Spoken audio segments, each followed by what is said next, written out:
Module 7. La reconnaissance du support.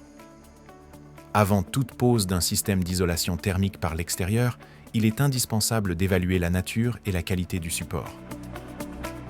L'inspection débute toujours par une observation attentive de la façade. On commence par identifier la nature du gros œuvre. S'agit-il d'un mur en béton, en maçonnerie creuse ou pleine, en béton cellulaire, en ossature bois ou encore en pierre? Puis, on s'intéresse au revêtement en place. Une peinture, un enduit minéral, un RPE ou encore un parement.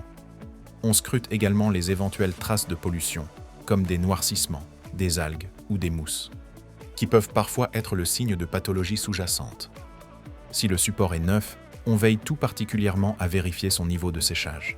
La planéité doit également être vérifiée. Cela permet d'anticiper d'éventuels travaux de rattrapage. On tolère un écart maximal de 10 mm sous la règle de 2 mètres. Les fissures ne doivent pas être prises à la légère.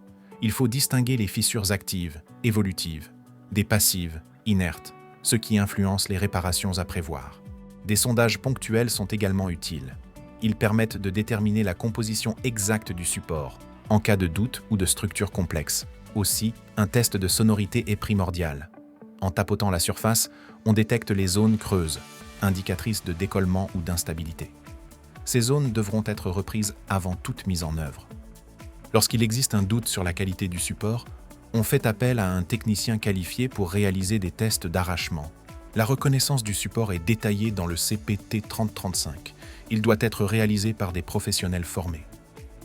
Nous vous rappelons qu'une première série de vidéos est disponible pour connaître les bases de l'ITE et de sa pose.